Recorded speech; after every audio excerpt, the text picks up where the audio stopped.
Folks call me Dan, short for Daniel Anderson. I've been married to Emma for 4 years now. We haven't had kids yet because we love our freedom too much. Maybe we'll change our minds someday, but not until we're well into our 30s. Emma and I both grew up in humble homes, living just a few streets apart, though we didn't meet until we were 18 at a job fair. Emma excelled in college, becoming an accountant and financial manager, while I had my struggles with school and never graduated. But I've always had a strong work ethic and a knack for business. At 15, I started working as a cleaner in local stores and offices. By 18, I was managing 30 employees and had contracts with several major companies in our town. When Emma was job hunting, she approached my booth at the fair. Handing me her resume, she said, "I'm not looking for a cleaning job, but maybe you'd like my phone number." I called her before she even reached the next booth and asked her out to dinner the next evening. 4 years later, we got married. Thanks to that event, Emma landed a job in the purchasing department of a tech firm, starting from the bottom. After 8 years, she worked her way up to head both the purchasing and financial control departments. This dual income allowed us to enjoy a comfortable lifestyle without children. Meanwhile, my business thrived, becoming the city's largest office and store cleaning company after acquiring 2 competitors. Cleaners and security guards are often the first to notice unusual occurrences in offices, sparking conversations among staff. About 4 months ago, while at my desk, my secretary informed me of a man waiting to see me in the reception area. She handed me his business card, which read, "Mike Johnson, Private Investigator." I instructed her to bring him in. Upon his arrival, I greeted Mr. Johnson with a handshake and asked about his purpose. After exchanging pleasantries, he took a seat and smiled. "Before we dive in, could I get some coffee? I haven't had a drop all day, and I'm dying for a cup," he requested. I completely understood caffeine is a lifeline for most business owners. My secretary didn't need a second invitation and quickly fetched 2 mugs from the office coffee machine. With milk and sugar already on the table, neither of us reached for them. After some initial chit-chat, I steered the conversation to the matter at hand. "So, Mike, how can I assist you?" He wasted no time getting to the point. "Please, just call me Mike. As you can see from my card, I'm a private investigator working for a client who suspects his wife may be having an affair or is on the brink of one. Our client's wife is employed as an accountant at Parker Manufacturing, a company with Global Metals as one of its main suppliers. Global Metals recently hired a new salesman, John Carter. Carter is known for pursuing married women. He's been wining and dining my client's wife, sending flowers, late-night texts, the works. It's all very typical until now, but now he's pushing for an overnight trip. We've gathered quite a bit of information but need to fill in the final gaps. I found myself intrigued. The whole spy scenario was pretty amusing, but the name Global Metals rang a bell. Emma's company also sourced materials from them, and this Carter character sounded like someone I'd rather keep Emma away from. I glanced up and saw Mike looking at me, evidently awaiting a response. "I get the gist, but how can I assist?" I queried. He grinned. "I was hoping you'd ask. It's simple. Carter leaves flowers, notes, and other items on her desk. She reads them and tosses them in the trash. Your staff handles the trash. They can collect anything personal from him and pass it on to us. We'll vet it through our legal team. Gathering personal items poses no legal issue. We've also cleared it with her employer. Here's the authorization to gather information. By cooperating, they sidestep potential legal troubles from violating her contract's fraternization clause. If you're wondering why they agreed, here's the CEO's card. Give him a call to confirm." The CEO's number was already in my phone. Without a word to Mike, I dialed. He picked up on the second ring and without preamble stated, "Dan, I understand Mike Johnson is with you. I authorize you to receive and transmit any non-company-related information to him or his team. Our lawyer is drafting a formal letter which we'll email you. I've got to go. He's waiting in my office, but ring me if you need anything else." With that, he hung up before I could speak. Clearly, they wanted this sorted pronto. Mike smiled at me. I simply nodded and remarked, "He confirmed what you said. Give me all the details and we'll start collecting her trash in a separate bag. He'll sort through it here and you can pick it up every morning at 11. Does that work for you? Mike affirmed. It's perfect. I then phoned the designated crew leader, and Mike directed us on what to search for: early lunches, late lunches, flowers, notes, and so on. We collaborated with Mike for roughly 6 weeks. At the end of this period, he declared the investigation concluded. One of my employees noticed that the individual we were monitoring didn't return after lunch. We contacted Mike, and he followed them to a motel. That incident led to a divorce for the couple involved. Life at work and home went back to normal until one day when Emma seemed a bit off. I tried to ask her about it, but she kept things to herself. About a week later, Linda, a longtime employee who had been with me almost from the start, came into my office. Linda was more than just a valuable employee. She was a friend and mentor, being 25 years my senior. She treated me like her own son. As she settled into a chair, I could tell something was wrong. She began, "Remember a few months back when we were involved in that surveillance at the office?" My interest piqued. How could I forget? It was quite an intriguing time. "Why do you bring it up?" I asked, raising an eyebrow. "Well," she paused, "as you know, I now work in the same office as your wife. The man we were monitoring is now visiting her office. I noticed a sizable bouquet of flowers, and she took them with her to lunch. Here's the card that came with the flowers." She handed me the card, and I read it. "Dear Emma, thank you for assisting me in renewing my contract with your company. I cannot express how grateful I am to you. I hope you'll join me for lunch so we can catch up. With love, John." My blood ran cold. The language on the card implied a personal connection that went beyond business. I remembered from Mike that this individual was persistent in pursuing married women, and now my wife was his target. Thanking Linda, I asked her to keep a close watch and provide me with daily updates. If any further notes surfaced, I wanted to see them immediately. Without hesitation, I picked up the phone and dialed Mike's number. He answered on the third ring. "Hello, Dan. How can I assist you?" I wasted no time relaying Linda's report. "One of my staff just briefed me. She used to handle nightly cleanup during your investigation. Now she's in my wife's office and informed me that the same Mr. Carter is making moves on Emma, even taking her out to lunch. I've got a card with flowers from him indicating his intentions." Mike took a deep breath. "Our inquiry into Mr. Carter is ongoing. You're actually the third husband involved. The distinction here is that the other two weren't initially aware of his identity. They've agreed to share expenses. Would you like to join them?" I responded promptly. "Absolutely. What's the next step?" Mike suggested meeting with the other husbands at 2 p.m. "Could you swing by my office to meet, fill out the necessary paperwork, and exchange information?" I agreed and arrived precisely at 1:55 p.m. In Mike's office, I found Sam Richards and Tom Baker, along with Mike and his associate, Steve Harris, who was gathering data on the case. Mike began the meeting by stating, "Gentlemen, we're here because you three share a common predicament. Sam, Tom, meet Dan. He's interested in joining your investigation. If you're amenable, well, register him as a client and facilitate information exchange." They glanced at me, then at Mike, and responded, "Yes, that sounds good." The paperwork took about 15 minutes. Afterward, I used my personal credit card to front the $5,000 fee since Emma wouldn't see the transaction on our joint account. Mike continued, addressing all of us, "Our shared issue revolves around Mr. John Carter. Dan, just to fill you in, Sam's wife works alongside Mr. Carter at Global Metals, while Tom's wife is employed by the school board, which sources materials from Global Metals for their tech classes. Mr. Carter follows a well-rehearsed routine pursuing women at their workplace with flowers, messages, lunches, and often trying to lure them to a motel after lunch.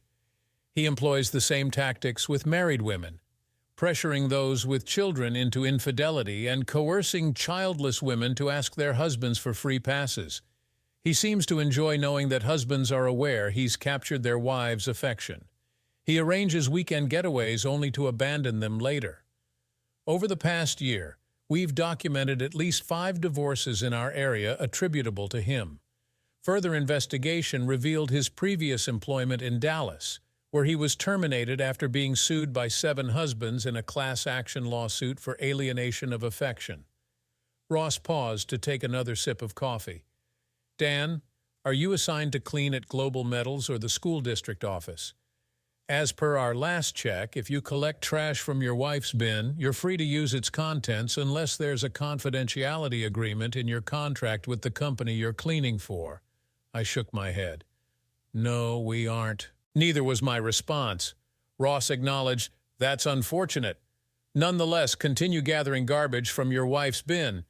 Who covers your wife's phone bill? I replied. My business does. Ross grinned.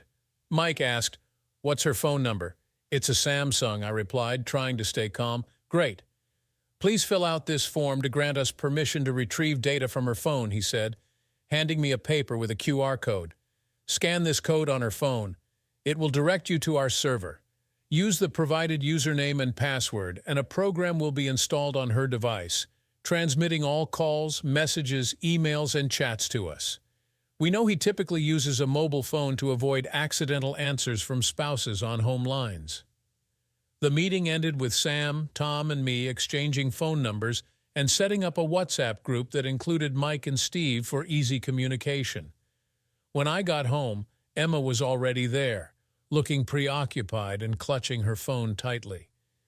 She seemed distant during our conversation and took her phone with her when she went to feed the dog, which was unusual.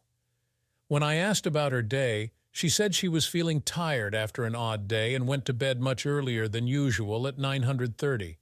I stayed up until our regular bedtime, then looked for her phone. It wasn't in its usual spot, so I went to our bedroom. I saw a phone cord near the bed and found her phone beneath her pillow.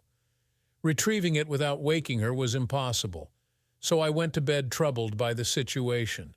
Fortunately, she got up in the middle of the night, allowing me to quickly scan the QR code, input the details, and return her phone unnoticed before she left the next morning. She wandered around the house aimlessly until she left for work. She wouldn't have told me anything if I hadn't engaged her in conversation. Around 11:30 a.m., Mike called from his office. They had finished analyzing the initial data dump, and he started to explain. She set up a new email account just for his use. This helps our investigation.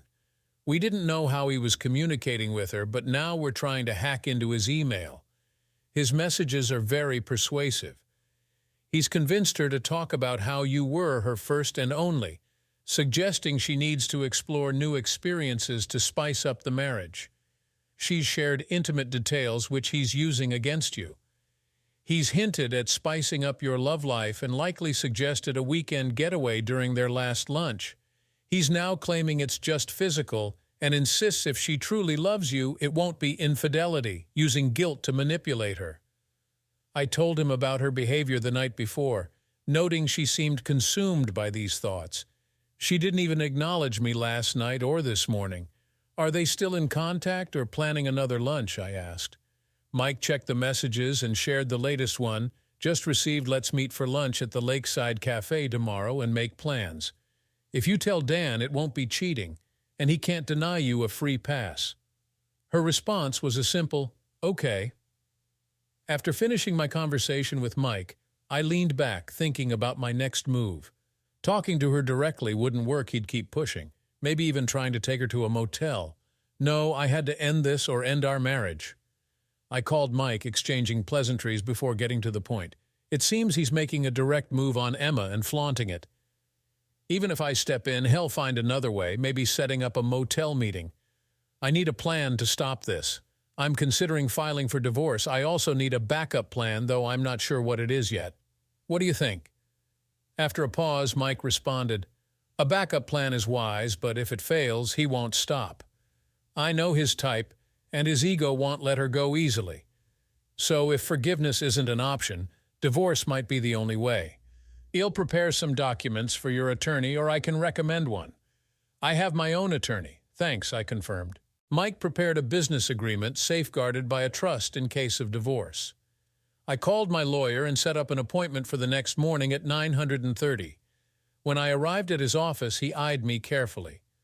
What's got you so worked up this time? He joked. I chuckled. He knew me too well. Taking the cup of coffee his secretary handed me, I began, Emma is about to cheat. A salesman at her job has been pursuing her and she's taken the bait. I see no other option. I'm planning a backup strategy, but if she cheats, plan A is off the table. We spent the next hour weighing options. I leaned toward a straightforward divorce. Our business, protected by the agreement, would be divided evenly. With no kids, child support wouldn't be an issue. The house would be sold. I had no intention of suing Carter, his employer, or her site was too costly and unlikely to succeed. We sealed our agreement with a handshake. After settling the fee, I left. He said he'd finalize all documents and store them for future reference. Emma's behavior was all over the place throughout the week. One evening she was affectionate, the next she barely acknowledged me. On Friday afternoon, Linda called to tell me Emma had received a large bouquet of flowers with a postcard. That was it for me. While composing a message in the WhatsApp group, I noticed Mike's post inviting Sam to dinner at the Hilltop Inn. We knew his intentions, yet the issue remained unresolved. Urgently, I encouraged Sam to join me, hoping he would sort out his situation soon. I needed the same in my own life. I was so distracted that I kept dropping things. I messaged the group, telling Mike about the flowers and the cards message. His response was immediate: "I'll check her email now." 5 minutes later, my phone rang. Without hanging up, Mike directed me to check my WhatsApp. Opening the app, I found a document he had sent. It was a confirmation for a hotel reservation at a lakeside resort about 30 miles away. The booking was for a double room for the upcoming Friday and Saturday, listing 2 names, Carter and Emma. Returning to the call, I relayed the bad news. Mike sighed, confirming, "Yes, but the email is worse." He described it as a cheater's guide written by Emma, detailing what to say and do. He promised to forward it to me. As the email hit my inbox, I read through a series of messages titled "Weekend Plans." It started around 2 weeks ago when Carter sent her a link to the same resort he eventually booked. In these exchanges, he expressed his desire to spoil her and suggested various activities. Subsequent emails questioned her thoughts and lamented my supposed reluctance to make her happy. In the final message, he outlined the reservation details and provided a script of what to say and do to convince me. It was a manual for infidelity, advising her to cook a lavish dinner that Thursday, engage in frequent intimacy throughout the week, and assert it would be purely physical with him, yet beneficial for her. He appealed to her love for him, leaving the choice to her. It remained to be seen if I would fall for it. I needed time to think about my next move. The weekend was filled with intense work. I couldn't let on what I knew, but she was unusually kind. We were intimate Friday night, Saturday morning, and Saturday night, continuing into Sunday.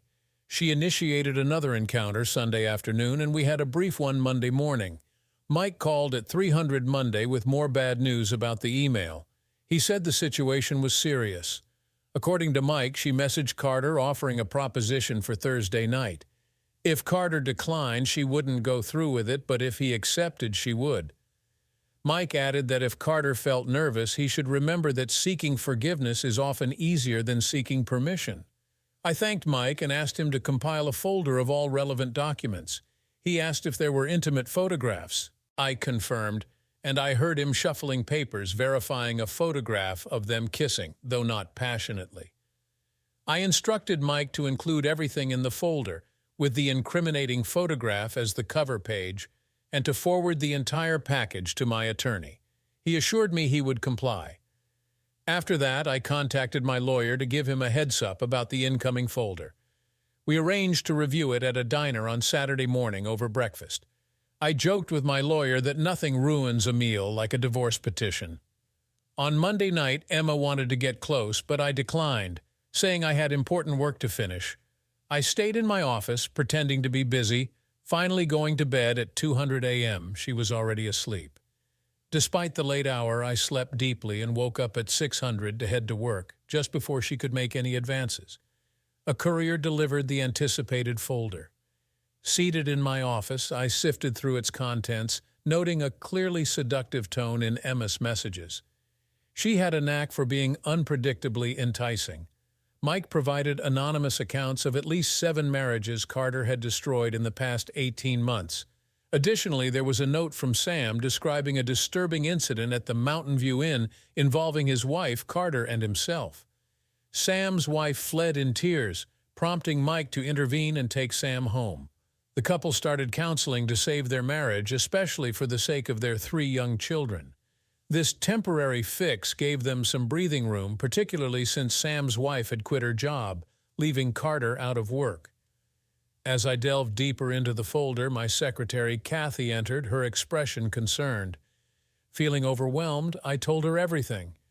After hearing my story, she asked about my plans. For the first time in days, I smiled, seeing her not just as a secretary, but as a friend offering support.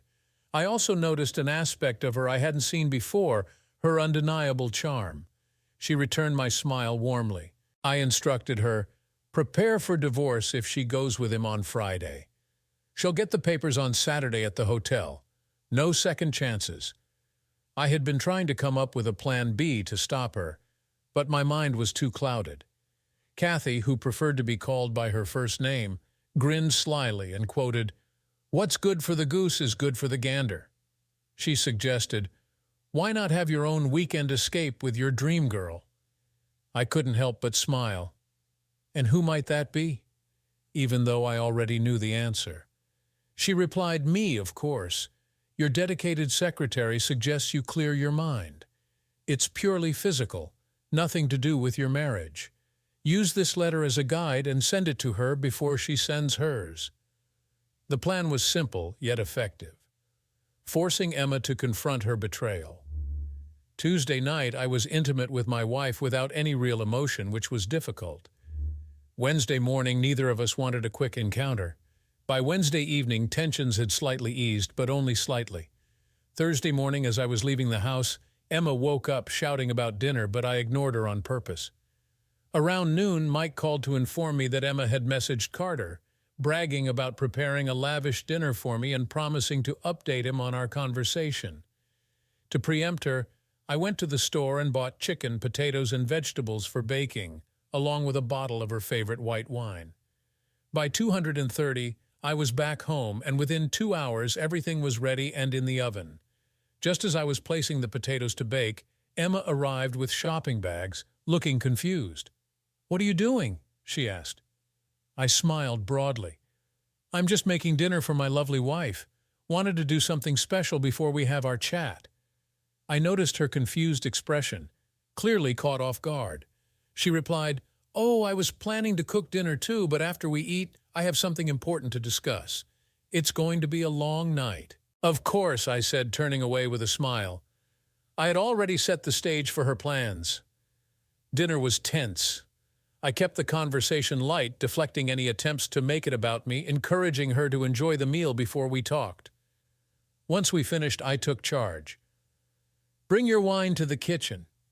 We'll talk there," I suggested. She followed. Earlier, I had discreetly placed a folder with a letter outlining her excuses on the kitchen table, hidden beneath a couple of magazines. Now, I removed the magazines, revealing only the printed document. "Ruby, you know I care about you and would never want to hurt you," I began, taking a deep breath. "But we got married young, and my lack of experience has become clear lately. My new assistant, Kathy, has been sharing some fascinating stories with me. I could listen to her for hours. Now I need to clear my head before we move forward. I've arranged a hotel stay with her for the weekend. It'll be purely physical, a chance for me to blow off steam and maybe learn some new things to try out with you later. It doesn't affect my love for you or our marriage. I'm telling you beforehand so it won't be seen as a betrayal. I trust your love for me enough to allow me this one weekend outside of our marriage, knowing it won't impact us." Ruby's face turned bright red. On the verge of exploding, she declared, "Over my dead body. And I want this woman gone by Monday morning, or we're finished." Her reaction eased my tension, and I erupted into laughter, remarking on her expression it was priceless. Then the realization hit her: every response she planned to give me I had already anticipated. I closed the folder and handed it to her, revealing a photo of her kissing Carter on the cover. Her complexion turned pale as she whispered, "You knew and you played me." I smiled. "Yes, I did. Your reaction is exactly what mine would have been if the roles were reversed. Unlike you, I didn't book a hotel for us. Unlike you, Kathy and I never shared lunches, kisses, or conversations about love or intimacy. My story was purely fictional. Yours, however, is quite real. As I spoke, she flipped through the folder, realizing the extent of my knowledge. Dates, times, photographs, emails, transcripts of calls, everything was laid bare. She was furious. "You followed me? You invaded my privacy. How could you?" I stayed calm. "That's all there is to it. Time to take action or not. I love you, but you need to understand there's a boundary, and you're teetering on it. You got yourself a boyfriend, engaged in an emotional affair, and planned to make it physical. You've humiliated me and jeopardized our marriage in the process. And yet you're angry at me for trying to intervene?" I responded, more sorrowful than angry. "What do you mean by humiliating you and wrecking our marriage? I never intended anything like that. It was separate from our marriage." "Obviously," she shot back, quoting from the cheater's playbook. "Why should this affect us?" "Listen to what you're saying," I echoed her words. "You responded to me as if I said the same thing over my dead body. So why is it okay for you to cheat but not for me?" She took a deep breath, ready to argue, but I raised my hand and interrupted. "There's no such thing as a free pass. If you go with Carter, it's cheating. Even if you tell me beforehand, it won't change the situation." She looked away and murmured, "I can't deal with this right now. I need to be alone." With those words, she quickly stood up and ran upstairs, taking the folder with her. I heard the bedroom door shut and the lock click. I cleaned up the house and sat down at the table. Mike had given me a tablet to access a server displaying all of Ruby's phone activity. I logged in and saw she was messaging Carter. As I read her messages, I found her initial letter intriguing. She expressed worry about someone following them and having copies of their exchanges. When she got home, her partner had dinner ready and seemed to know her thoughts, which made her angry. Later, he showed her a folder with all the details, including the hotel reservation. Unsure of what to do, Carter didn't see it as a big deal. He suggested telling the other person that everything was booked and they had to follow through, emphasizing their love and questioning the other person's feelings. His desperation was clear. Trying to follow his advice, she faced resistance from me, who argued it would embarrass me and jeopardize our marriage. He insisted that even seeking his permission would be considered cheating. Feeling torn, she couldn't go through with it, despite the potential enjoyment of the weekend. She couldn't risk her future with me. Seeing his disappointment, she realized all his efforts and resources had been wasted, and he decided to take a significant risk. Carter asked if she thought I would divorce her. She replied no, doubting that I would find another woman like her. He suggested she pack her bag and bring it to work to see how I would react. If that didn't work, they would go ahead with the weekend plan and then seek forgiveness on Sunday, despite recognizing the absurdity of it all. She took his suggestion to heart and decided that if it seemed like I might leave her, she wouldn't go through with her plan. She planned to see Carter the next day, trying to think more rationally, reassured by his words. I put away the tablet and tried to watch TV, but my mind was racing with everything that was happening. I had decided to file for divorce on Saturday, but I contemplated postponing it. However, once the process started, there would be no turning back. I decided to proceed with the filing the next day to show her how serious I was. I called my lawyer and explained everything in detail. "Hey, I dropped the bomb on her and Carter. I told her that I'd forgive her. She's planning to pack her bag to see how he'll react. I don't want to file for divorce until they've slept together. Is there any way we can show her how serious this is?"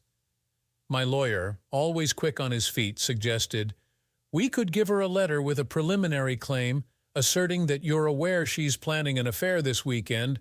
If she goes through with it, we'll file for divorce Saturday morning at the hotel." I proposed expanding the text and delivering it to her at her office, preferably with Carter present. What do you think? It'll serve as definitive proof that I mean business. She mentioned Carter would pick her up for lunch. I suggested handing her the letter around 1100 regardless of his presence. Her employer, a traditional man, wouldn't approve of her actions, but what would really upset him is if a process server showed up and caused a scene. About an hour later, the lawyer sent me a draft of the letter perfectly suited to the circumstances. It detailed all the pertinent information and made it clear that she would be served on Saturday morning. I responded, confirming my approval of the plan. I checked the tablet but saw no further messages between Ruby and Carter, so I went to bed. I tried to open the bedroom door, assuming it would be locked, but found it unlocked instead. Upon entering, I saw Ruby lying in bed, seemingly expecting a romantic encounter. Her packed bag was positioned against the wall on her side of the bed, catching my attention. Noticing her decision, I commented, "You've chosen a quick rendezvous with Carter over our marriage." Without waiting for a response, I left the room and headed to the guest room. Despite her pleas as I walked away, I remained silent. Lying on the bed fully clothed, I realized the letters were the work of someone else and not a true reflection of reality. However, seeing her bag packed for a rendezvous with another man stirred deep emotions and felt like a betrayal. Overwhelmed by grief and a profound sense of loss, tears streamed down my face throughout the night. The following morning, I heard Ruby descending the stairs. I retreated into our bedroom to shower and change clothes, only to realize my bag was no longer there. I wondered if she had taken it downstairs, unpacked it, and stowed it away. After showering, I caught a whiff of coffee and bacon, deducing the bag was downstairs. Entering the kitchen, I met her gaze, noting her nervous demeanor. My initial reaction was to confront her, urging myself not to hold back. I suppose this lavish spread is an attempt to showcase the kind of wife you'll be if you choose to sleep with another man. But it won't sway me. If you go through with this, it's the end for us, I declared, deciding to lay it all out during our conversation. The lawyer and I agreed that divorce papers would be presented to you tomorrow morning at breakfast. Once delivered, there'll be no retracting them. There won't be forgiveness. If you return home tonight, we'll commence counseling to rebuild trust and prevent a recurrence. If you leave with him, don't even consider returning. You're not welcome here. Turning to leave, she pleaded, "Please stay for breakfast. We need to discuss this." I faced her and replied, "We've already had that discussion. Your packed bag suggests persuasion, not dialogue. I won't be having breakfast here. It's time you learn to fend for yourself if you choose to do so. I assume the bag's already in your car." She turned away, confirming my suspicions, and left the house in silence. At least she grasped the gravity of her actions. Upon reaching the office, Kathy remarked, "You look terrible." I grinned and replied, "And you look as stunning as ever." Before she could inquire further, I stated, "I have no clue how it went when I presented her with Plan B. She flew into a rage, insisting on terminating your employment, even going as far as saying only over my dead body. Then she took matters into her own hands. This morning I packed my weekend bag. At 1100, she'll receive a letter from me with a directive. Let's see if this rattles her." As I spoke, Kathy brewed coffee and handed me a cup. She remarked, "I hope she comes to her senses. Surely she can't be so foolish as to think this behavior is acceptable for her, but not for you." I offered a sad smile and settled at the table. The day was unproductive. Shortly after 11, my phone rang. It was Ruby. Through tears, her words were barely comprehensible. "Are you serious? Are you really going to divorce me?" Evidently, she had convinced herself I wouldn't follow through. Without hesitation, I replied, "If you betray me, it's a breach of our agreement. We both know it. You'd divorce me if I cheated, right?" Her answer was barely audible, but it was a firm yes. She coughed, then pleaded, "Will you come home to talk?" "I'll be there in 20 minutes, I stated simply before ending the call. I arrived home first, brewing coffee. The aroma of the bacon she had cooked earlier lingered in the air, so I opened the kitchen window before sitting down to eat. She arrived at the house 10 minutes later. I was already pouring coffee when she entered, clutching an envelope from the lawyer in one hand and her weekend bag slung over her shoulder. She dropped her bag at the door and froze. I sensed she wanted to rush toward me to embrace me, yet hesitated, uncertain if I would welcome it. Carrying the coffee to the table, I gestured for her to join me. My initial inquiry was straightforward. "So, are you still planning to go to the hotel? How can you even ask that after sending this?" she exclaimed, holding up the envelope. "Of course I'm not going. I love you. I want to be with you. I know you'd never allow it, so everything is canceled. Now, do we need to mend our marriage, or will I still be served? She asked, taking her seat opposite me, her chin lowered. Gazing at her, I reached across the table, lifting her chin to meet my eyes. You'll only be served if you show up at the hotel. No hotel, no papers. However, our marriage has been greatly strained, so here's what needs to happen, I explained. First, you'll call Carter in my presence. I want to hear you inform him that everything is off. Then you'll disable and delete your personal email for his sake. Afterward, you'll contact your boss, informing him of Carter's actions and requesting that he be barred from your office. Following this, we'll arrange for counseling.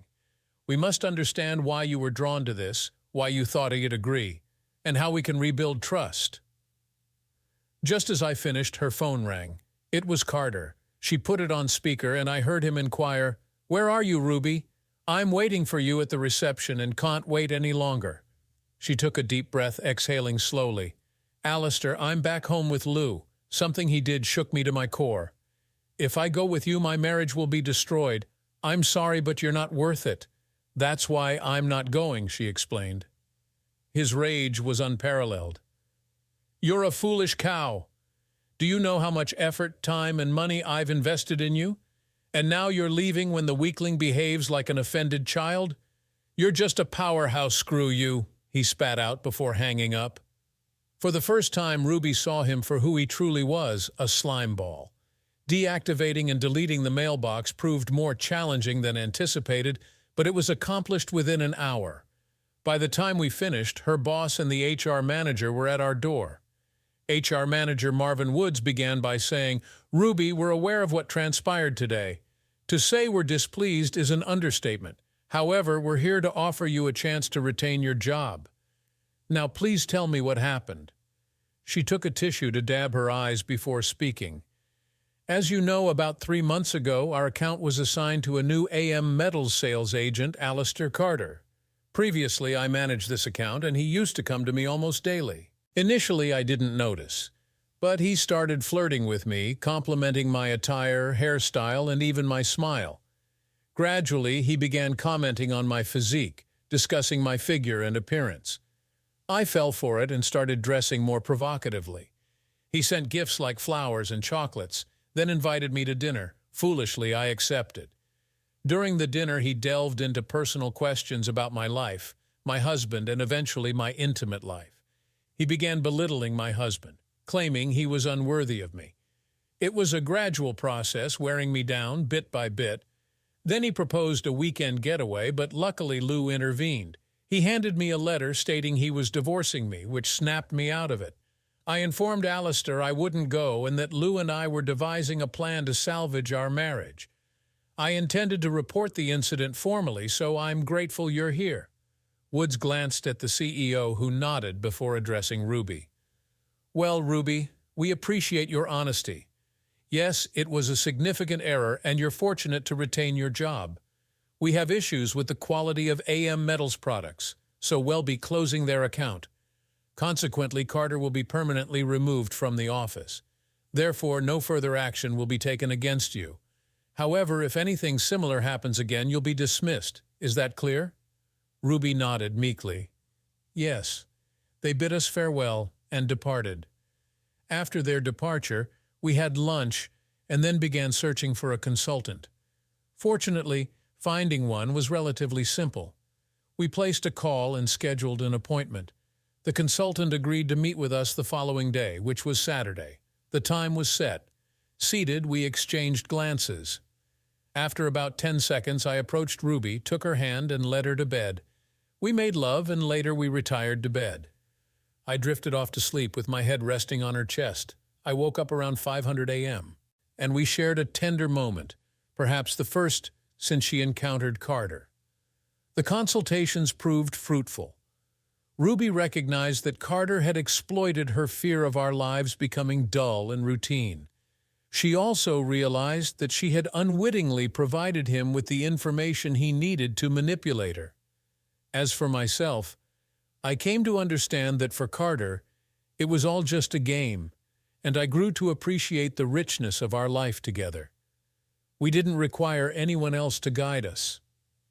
The consultation spanned 3 months. 4 years later, we're still blissfully content. Additionally, Ruby is expecting our first child. As for Mr. Carter, he suffered a nasty fall at our local shopping center while descending the stairs to the parking lot. The circumstances surrounding the incident remain a mystery, but there were at least 5 husbands at the mall that day who harbored ill feelings toward him. Dressed uniformly in black attire and baseball caps, we gathered at the scene.